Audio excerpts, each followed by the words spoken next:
Et comment ça va? Bah écoutez, moi ça va. Bon, dans cette nouvelle vidéo, je vous présente une fusion que vous avez déjà vue dans la vidéo qui dure à peu près 12 minutes et quelques, et dans laquelle je présente sans rien dire, la grande gueule que je suis se tait, et ça fait du bien par où ça passe, hein. Ça fait un peu de silence, on peut s'en délecter aussi. On pouvait se délecter dans cette vidéo de ce qu'on voyait à l'image parce que c'était globalement beau, sans vouloir me jeter des fleurs, en toute humilité. Du point de vue des retours que j'ai eus, en tout cas, c'est l'impression que ça m'a donné. Rien ne me laisse supposer ou penser le contraire. Et on pouvait aussi se délecter du silence, hein, parce que ouais, c'est pas commun quand je ferme ma gueule, hein, donc profitez-en parce que là, ça y est, c'est reparti pour un tour. Et donc, ben, comme je l'avais déjà indiqué, dans d'autres vidéos précédentes, il était important pour moi de mettre à l'honneur tout bien comme il faut ces couteaux, et c'est vrai que dans la vidéo dans lesquelles je les présente tous les 5, eh bien, je ne les avais pas, présentés, en m'étalant un petit peu et en m'attardant sur leur descriptif, individuel. Donc je le fais dans chaque, vidéo qui leur sont dédiées.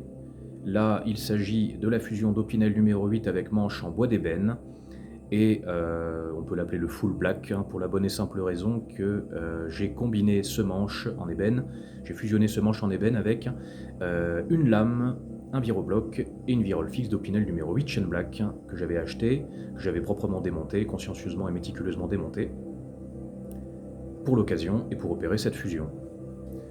Donc ce modèle que vous avez vu dans les couteaux que j'ai l'intention de conserver dans le temps. Cette vidéo, vous aviez vu 5 couteaux. Et bien voilà le manche en question. Donc on est sur un manche d'Opinel numéro 8, un manche en bois d'ébène. Alors chez Opinel, ils ont deux destinations. Il y a l'ébène du Mozambique et l'ébène du Gabon, avec lesquels ils ont l'habitude de travailler. Ils ne sont pas tellement sur l'ébène de Macassar, contrairement à ce que je pensais. Je m'en excuse d'ailleurs au passage, parce que c'est une grosse bêtise que j'avais racontée sur l'ancienne chaîne. J'éviterai de la raconter dorénavant.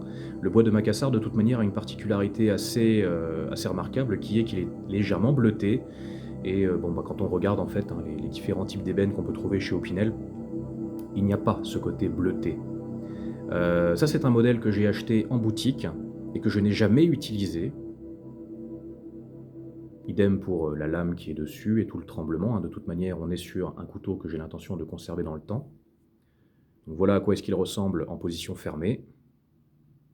Vous avez une toute petite ligne de vie très furtive sur le manche, ce qui n'est pas courant sur l'ébène.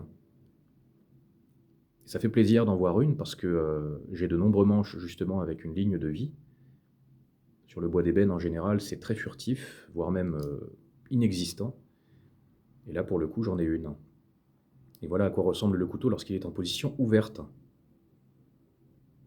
Donc, ébène du Gabon, ébène du Mozambique, je ne sais pas. En tout cas, dans tous les cas, on est sur ce type d'ébène qu'ils fabriquent toute l'année, qu'ils produisent toute l'année et qui se vendent toute l'année comme des petits pains, dans la gamme luxe sur le site officiel Opinel ou en boutique, si vous avez la chance, comme moi, la possibilité de vous déplacer physiquement, ce que je vous encourage à faire bien évidemment, parce que même si tous les manches en ébène se ressemblent, moi j'avais aussi demandé à ce qu'il m'en sorte 2 ou 3, histoire que je puisse vraiment choisir celui qui me plairait, parce qu'il comporte quand même certaines petites différences, comme on va pouvoir le voir après avec les deux autres qui sont juste ici. Il y a celui-là qui va partir chez Alain, de la chaîne d'Alain, mais non, en fait non, c'est la chaîne des lames dans la main, que les choses soient claires.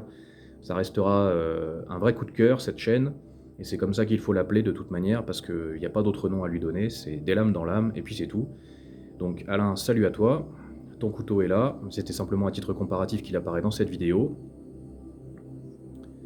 Et l'autre qui est là, on est sur le manche en ébène, qui est arrivé avec la lame Damas, pour la bonne et simple raison qu'on était sur le modèle Abracadamas, qui est sorti en 2013, si je ne raconte pas de bêtises, avec manche en bois d'ébène et lame en acier Damas. Je ne sais plus combien de couches, désolé. Je fais pas très bien mes devoirs, souvent quand il s'agit de parler de chiffres, je suis pas bon. Quand il s'agit de parler de dates, je ne suis pas bon non plus. Bref, le mauvais élève est de retour, il a bâclé ses devoirs, mais il est quand même content de se présenter devant la prof et de réciter la poésie qu'il n'a pas apprise hier. Voilà, lol. Donc je suis vraiment très content, très satisfait de cette fusion. Il était essentiel pour moi d'avoir un Opinel full black dans la collection que j'ai l'intention de conserver dans le temps. Et on va pouvoir maintenant de ce pas comparer les différents opinels. Non, on peut le laisser faire. Bof, allez, on va tous les ouvrir, même si ça n'a pas vraiment d'importance. Ça n'a vraiment aucun sens de faire ça, mais ça fait rien, on va le faire quand même. Donc là, vous avez celui que vous aviez déjà vu dans la toute première vidéo que j'ai remise en ligne sur cette chaîne, parce que j'avais la flemme de la refaire, hein, autant être honnête. Donc vous voyez, on est sur deux types d'ébène qui sont légèrement différents. Là, vous en avez par exemple un qui est un tout petit peu plus nervuré que l'autre. Celui-ci est beaucoup plus lisse. Alors en même temps, ils n'ont pas tout à fait le même âge, hein. Celui-là a été créé, produit et mis en vente il n'y a pas très longtemps non plus. Celui-là, il a déjà quelques années, hein. Il a déjà quelques années. Hop là. Et alors comparé à celui-ci, je pense que l'ébène qui nous arrive du Gabon, si je ne vous raconte pas de bêtises, il me semble que c'est ça, c'est Gabon, il a cette particularité d'avoir des, comment dire, des, des teintes brunâtres qui paraissent et apparaissent là de manière très furtive. Là par exemple, j'en ai un au niveau du talon, mais non, vous ne le verrez pas en vidéo, c'est pas possible, c'est impossible.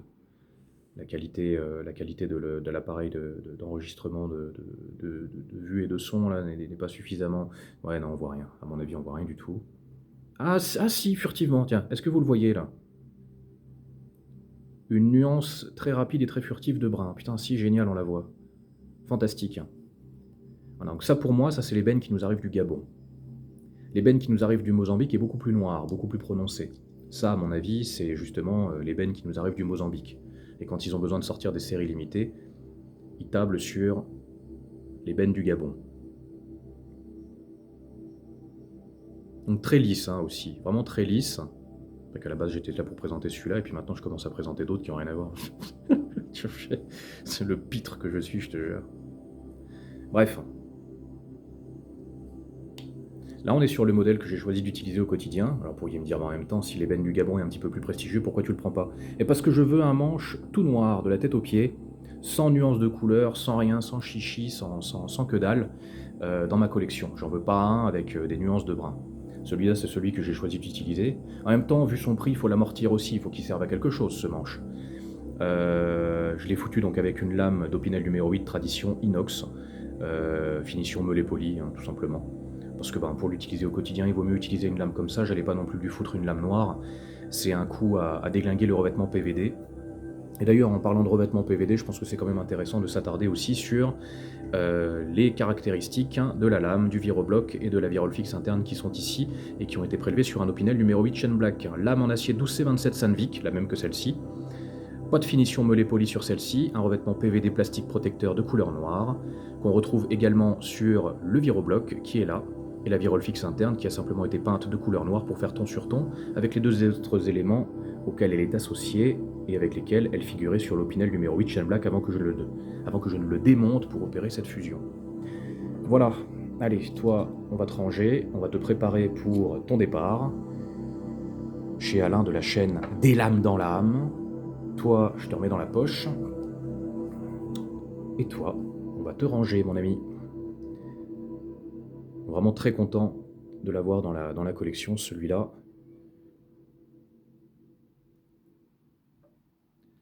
Un full black.